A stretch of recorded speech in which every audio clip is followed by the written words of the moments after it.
안녕하세요, 여러분. 오늘은 제3회 실전 모의고사를 풀어보도록 하겠습니다. 자, 1번 한번 보시게 되면 다음 중 안정된 공기, 안정된 대기가 되겠죠. 이 특성이 아닌 것은 이렇게 나와 있는데, 먼저 3번에 뭐 잔잔한 기류, 지속성 강우. 이 아이는 이제 일단은 지속성 강우도 공기 자체, 대기 자체는 안정이 되어 있는 거죠.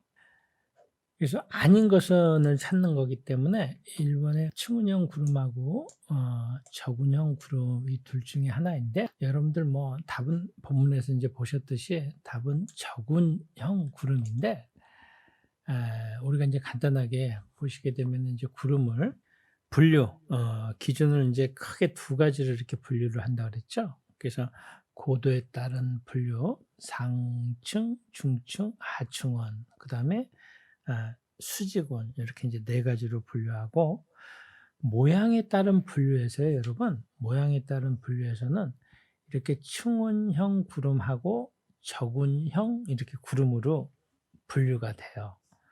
근데 간단하게 얘기하면 이 저군형 구름 같은 경우에는 뭐 세계적으로나 또는 우리나라에서 이제 가장 흔한 구름, 이걸 저군형 구름이라고 하죠.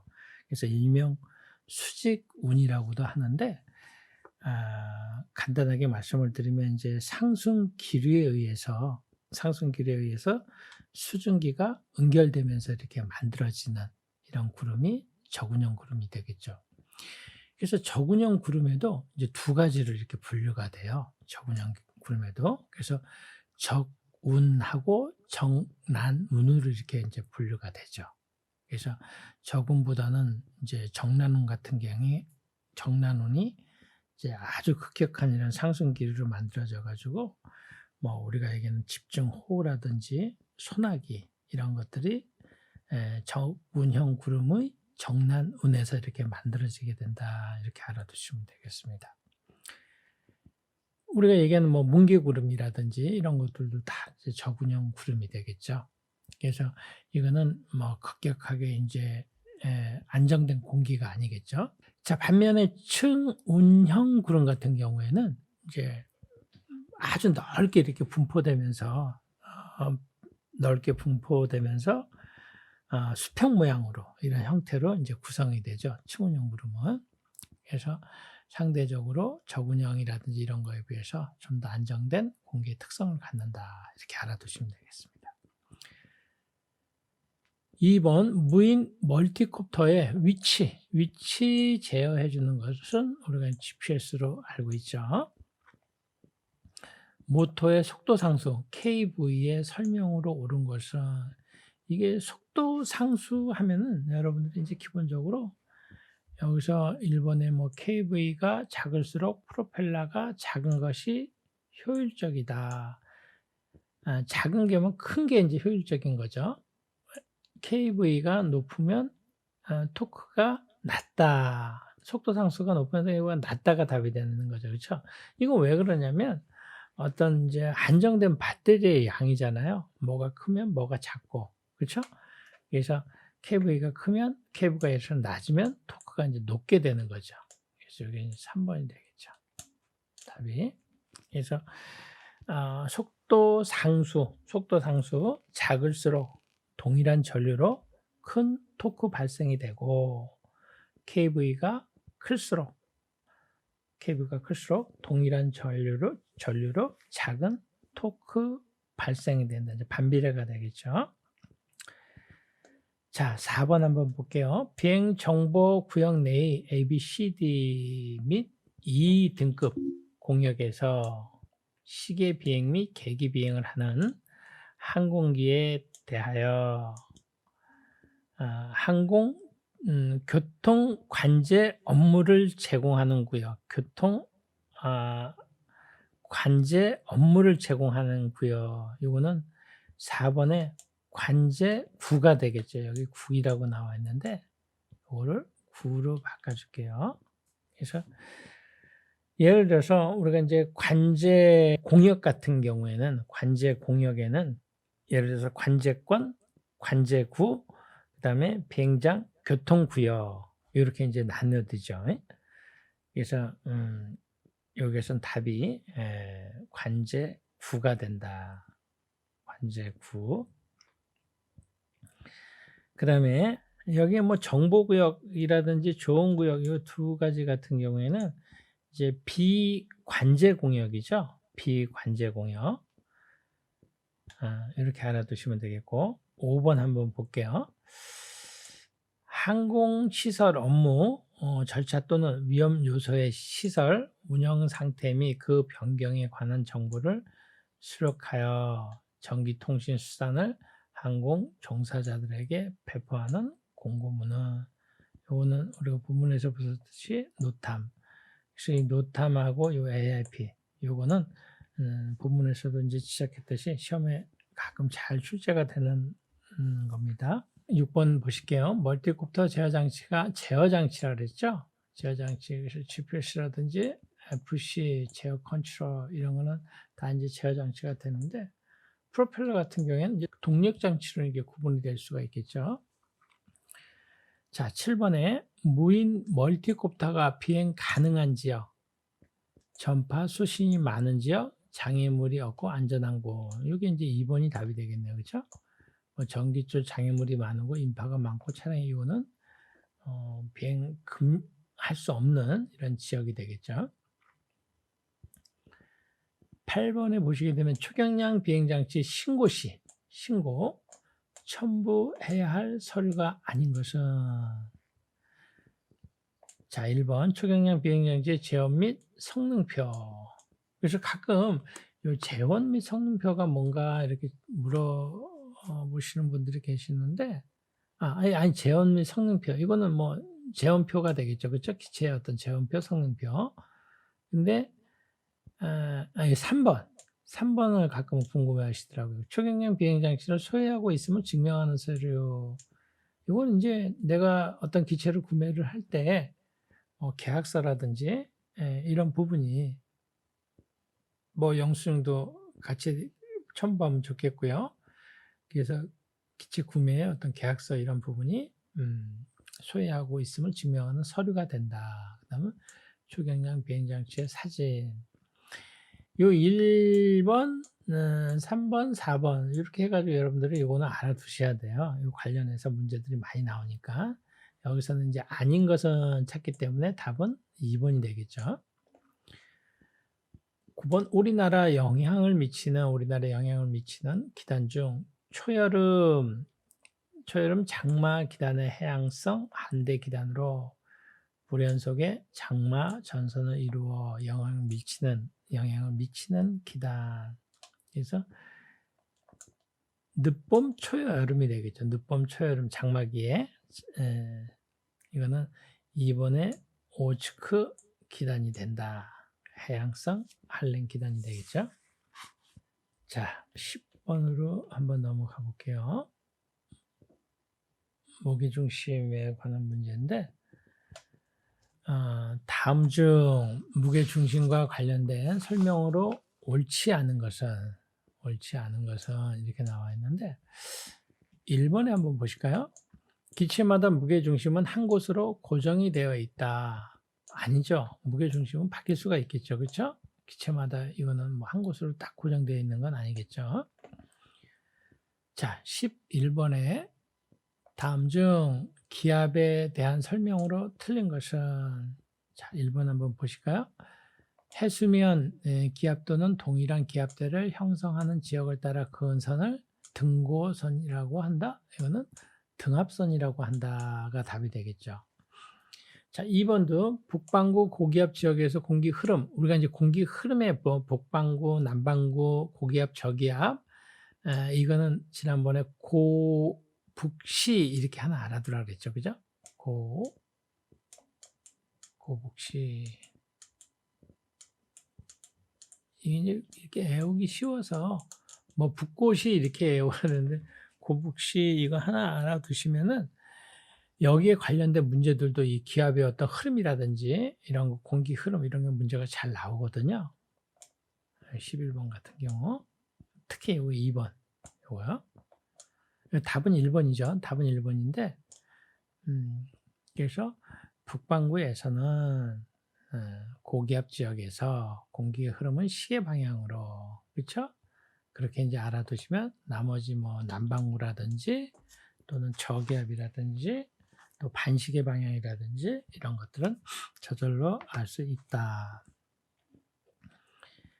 비영리 목적으로 사용하는 초경량 비행장치 안전성 인증검사 유효기간, 이거는 2년이 됩니다.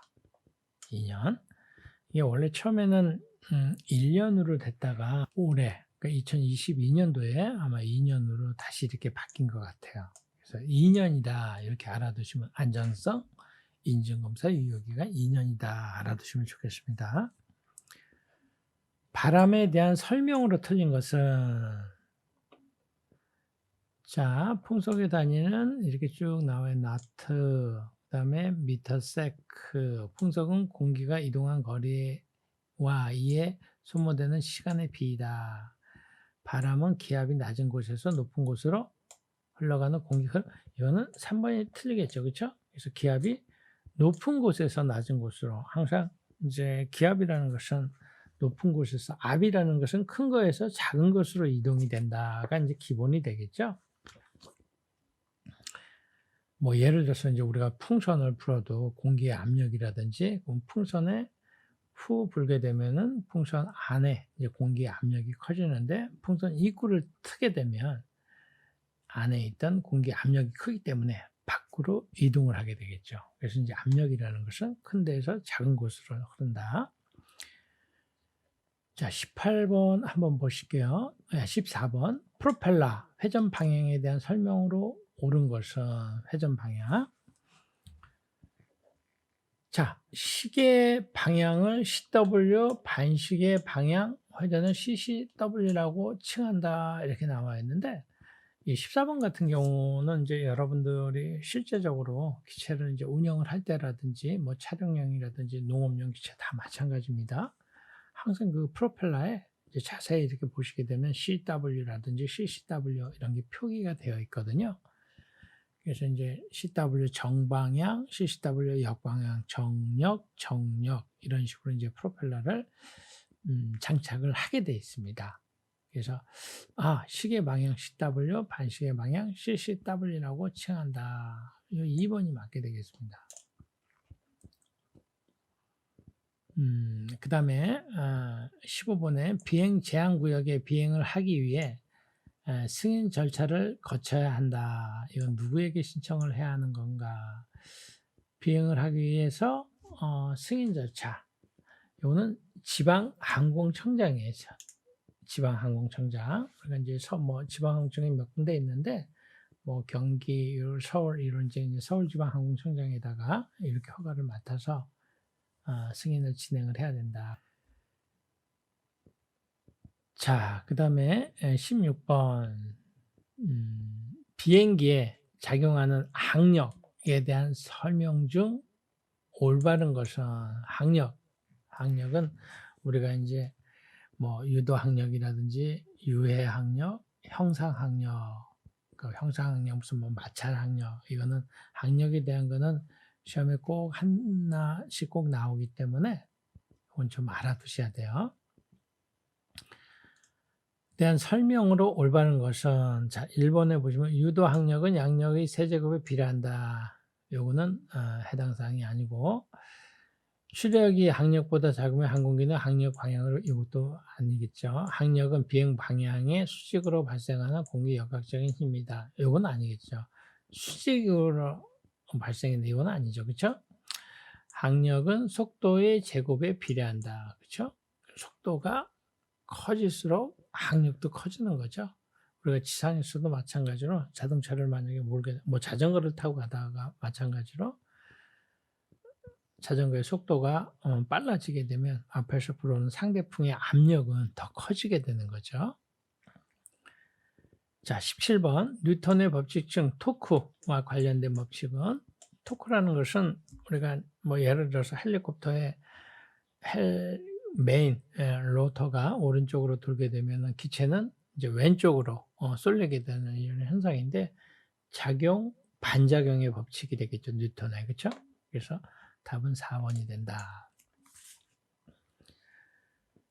자, 18번으로 한번 넘어가 보겠습니다. 네우. 일단 뭐 네우 이렇게 나오면 대기의 어떤 상당히 불안정한 이런 형태를 갖게 되는데, 네우와 같이 동반하지 않는 것으로 옳은 것은 우박, 하강기류, 번개 이런 거는 네오와 같이 이제 동반될 수가 있는데, 안개는 이런 대개 이런 형태로 불안정한 상태가 아닌 거죠. 그래서 3번이 답이 된다. 자, 학력. 학력은 항상 이제 시험에 하나씩 나온다고 그랬죠. 그래서 옳지 않은 거 찾는 거예요. 전체 항력이 최소 1대의 속도로 비행하면 항공기는 가장 멀리 날아갈 수 있다. 최소 1대. 그렇죠? 가장 멀리 날아. 이건 맞는 얘기가 되겠죠.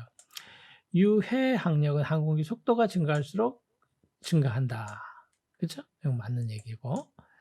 자, 유도 항력. 유도 항력은 항공기 속도가 증가할수록 증가한다? 아니죠. 유도항력은 항공기 속도가 증가하게 되면, 유도항력 같은 경우에는 어떤 하향풍이라든지 프로펠러의 하향풍이라든지 이런 부분에 의해서 양력이 만들어지면서 생겨나는, 그렇죠? 생겨나는 항력, 이게 이제 유도항력인데, 증가할수록 증가한다, 약해진다, 감소한다가 되겠죠. 그래서 19번은 답이 3번이 되겠죠. 자, 20번 초경량 비행장치 자격 증명 취득 기준. 비행시간 중 다른 것은, 비행시간 중 다른 것은, 그래서 2종 10시간, 지도조종자 100시간, 1종 20시간 다 맞는데 실기평가사 이거 150시간이 되겠죠. 그래서 답은 4번이 되겠다. 21번 우리나라 공항에 대한 설명으로 옳지 않은 것은, 공항에 대한 설명으로 옳지 않은 것은 국민공항은 8개이다. 국내공항은 울산, 여수 등 7개이다. 이게 8개가 되겠죠. 8개. 그래서 울진 비행장을 비롯해 여수 등 국내공항은 8개이다. 국제공항은 인천, 김포, 제주 등 8개이다. 그래서 옳지 않은 것은 2번이 되겠습니다. 안개가 발생하기 적합한 조건이 아닌 것은, 안개는 뭐 바람이 없다든지 성층이 안정됐고 냉각작용이 있을 때 어느 정도 냉각작용, 그 다음에 강한 난류가 존재할 때는 안개하고는 이제 관계가 없겠죠. 관제권의 정의를 맞게 설명한 것은 관제권의 정의. 그래서 여기는 한번 4번 한번 볼게요, 여러분들. 비행장 또는 공항과 그 주변의 공역으로서 항공교통의 안전을 위하여 국토교통부 장관이 지정 공고한 공역을 말한다. 이건 정의를 아주 그대로 잘 표현을 해준 거죠.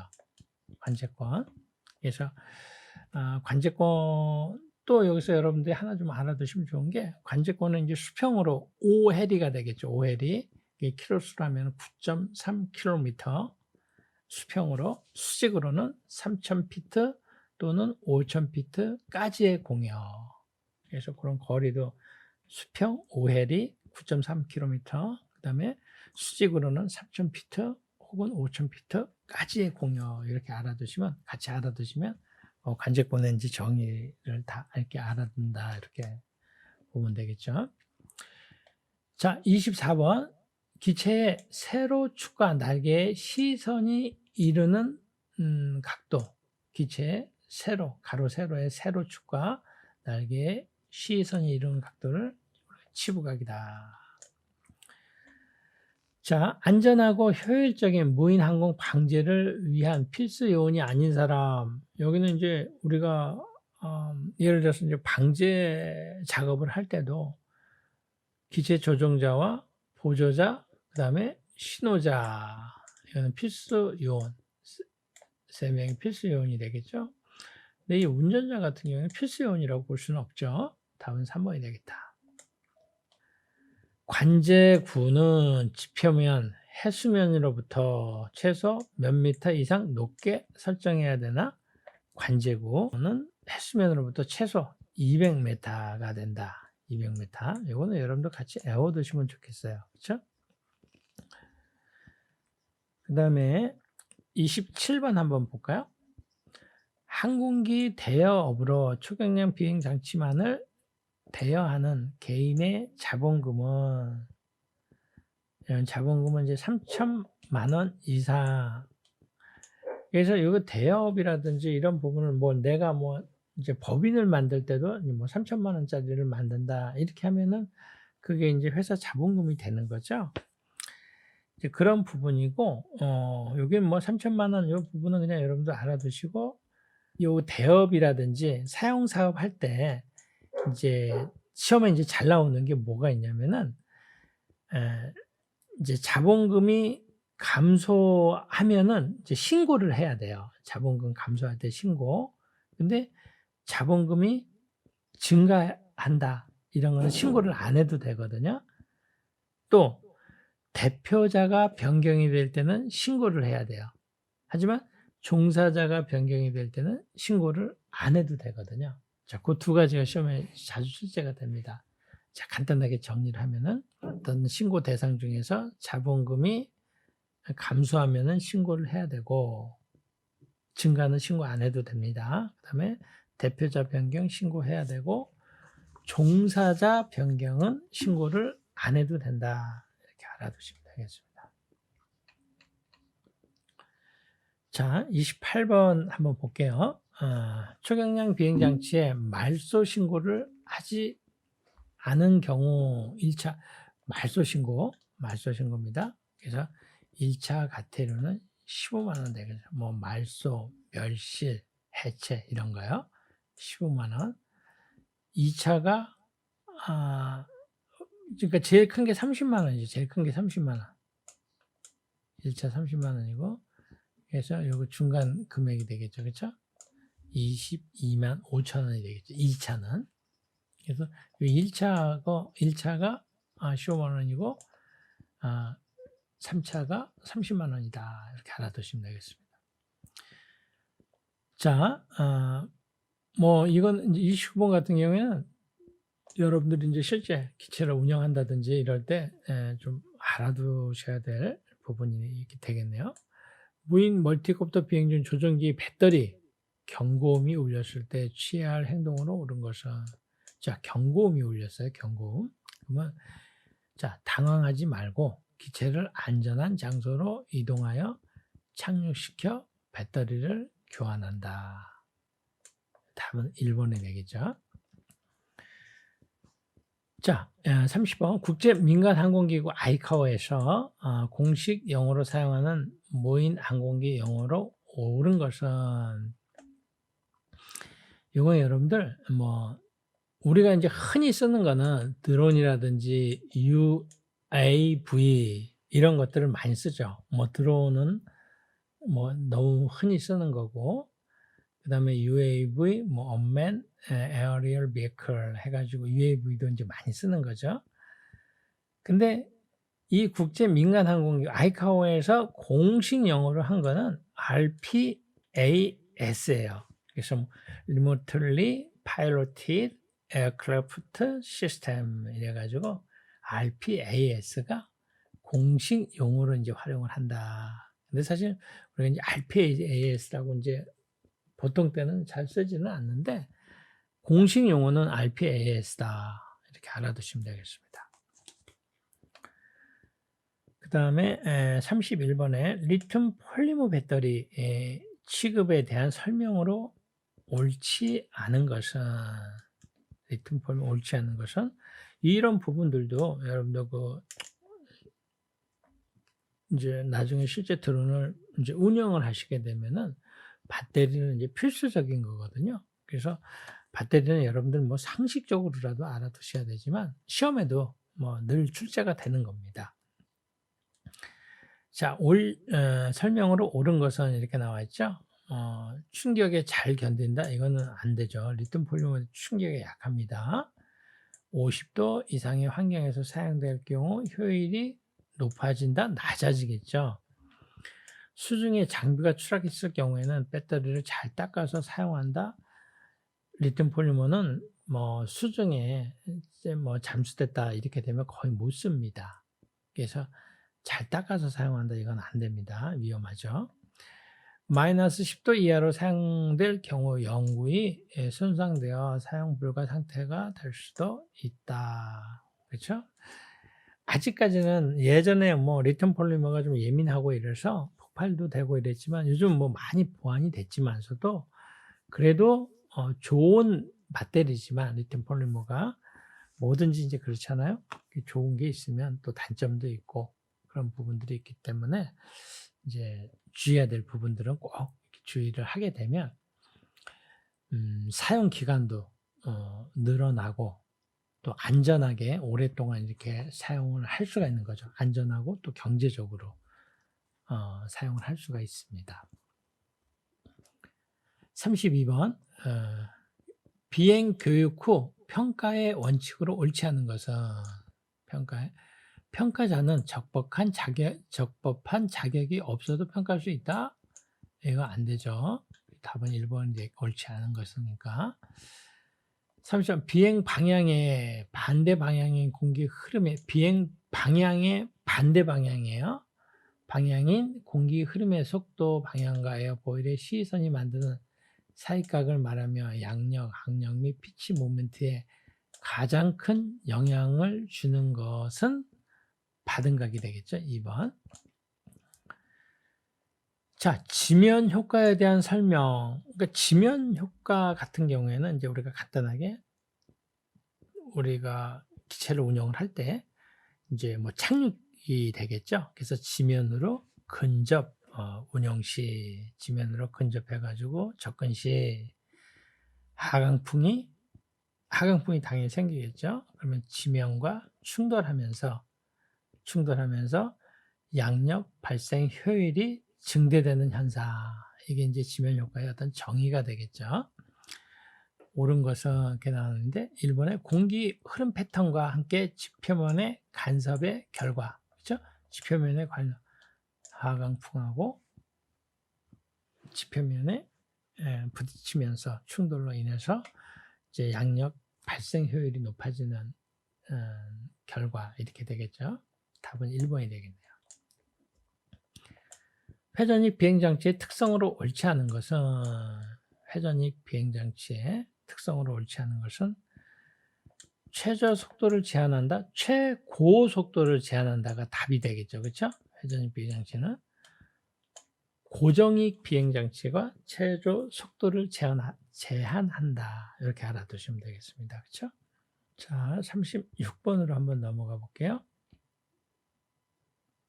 항공기에 작용하는 세 개의 축이 교차되는 중심, 세 개의 축이 가로축, 세로축, 횡축. 그래서 세 개의 축이 교차되는 곳은 어디인가? 그래서 종축, 횡축, 수직축. 그죠? 종축, 횡축, 수직축. 그래서 세계 중심이 되는 것은 이제 고기가 이제 바로 무게 중심이 되겠죠. 기상 7대 요소. 답은 2번이 되는데 이건 여러분들 그냥 좀 알아두세요. 기압, 기온, 습도, 구름, 강수, 바람, 시정. 어떤 대기의 변화라든지 이런 부분에서 가장 중요한 역할들 또는 그걸로 말미암아서 생성되는 것들, 이제 우리가 흔하게 접하는 이런 부분들이 기압, 기온, 습도, 구름, 강수, 바람, 시정 이렇게 알아두시면 되겠죠. 지구의 기상에서 일어나는 변화의 가장 근본적인 원인으로 오는 것은 지구의 기상에서 일어나는 변화의 가장 근본적인 원인으로 오른 것은 이제 지구라는 것은 어떤 기상에 있어서 가장 큰 역할을 하는 것은 지구의 일단은 태양이겠죠. 그렇죠? 태양이 어떤 지구의 기상이라든지 지구라는 게 어떻게 보면 태양이 없으면 존재조차 자체도 못하는 거고 우리가 생명이 있을 수가 없는 거고 그래서 지구 기상에서 가장 큰 역할을 하는 것은 태양이 되겠죠. 그래서 지구 표면에 받아들이는 태양 에너지의 변화. 이거는 뭐 절대적으로 3번이 되겠죠. 대기 중에서 가장 많은 기체는 무엇인가? 우리가 이제 살아가는 이런 대기 중에서 물론 저상층권이라든지 고도가 상당히 높은 곳은 조금 차이가 있을 수 있겠지만 일반적으로 대기 중에는 질소가 한 78% 정도 되고 질소가 한 78%, 그다음에 산소가 한 21%, 그렇죠? 그다음에 그 외에 미량의 어떤 기체들이 한 1% 정도 된다. 이렇게 이제 알아두시면 되겠죠. 그래서 가장 많은 기체는 질소가 되겠죠. 자, 무인 비행 장치 운용에 따라 조종자가 작성할 문서가 아닌 것은 조종사죠. 조종자가 작성할 문서가 아닌 것은 장비 정비 기록부, 나머지 1, 2, 3번은 조종사가 작성해야 될 문서가 되겠죠. 자, 여러분들 3회 실전 모의고사 여기까지 하고 다음 시간에 이제 제4회로 이어가도록 하겠습니다. 자, 여러분들 고생하셨습니다.